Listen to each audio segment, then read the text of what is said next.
And we're here live again from the press box at AT&T Stadium in Arlington as we prepare for the 4A D2 title game between Gilmer and Bellville. And I'm joined by Nolan and Ruth. How you doing today, Nolan? I'm doing pretty good. Still nervous for the night game, but I'll be all right. So Nolan is a Lido alum, and he bleeds where it's orange and black.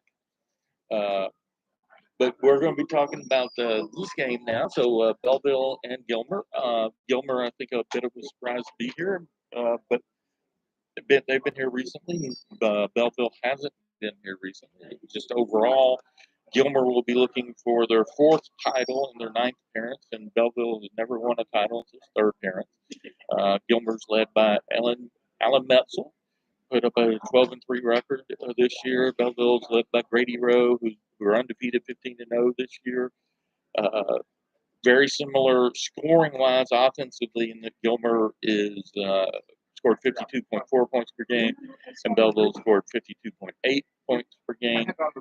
Big difference here is Belleville was stingy defensively, scoring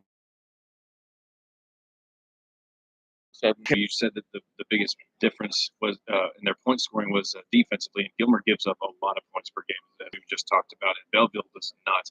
I do think Gilmer is probably the fastest team Belleville will see all year, so I expect Gilmer's offense to kind of come out high flying, moving around and give hits with Gilmer's offense. But man, when it comes to Belleville running their offense and that slot T that's just going to carve right up the middle, right through Gilmer, that's not going to be good, especially with how many points Gilmer has been given up per game this season. So that's the biggest difference for me. That's why I took Belleville in the picks. So in this slot T for Belleville, you're going to see a lot of different players touch the ball. You're going to see Sam Hraneke and D.D. Murray touch the ball a lot, but there's going to be a bunch of other players touch the ball one or two times here and there. They're very deep, especially with the skill guys and the guys who can run the ball. And this is the traditional of slot T. They can pretty much hand it to just about anybody who's wearing an eligible number. And then, and then on the Gilmer side, we're going to be looking at quarterback Caden Tennyson and running back Will Henderson to be the stars offensively. A lot of speed.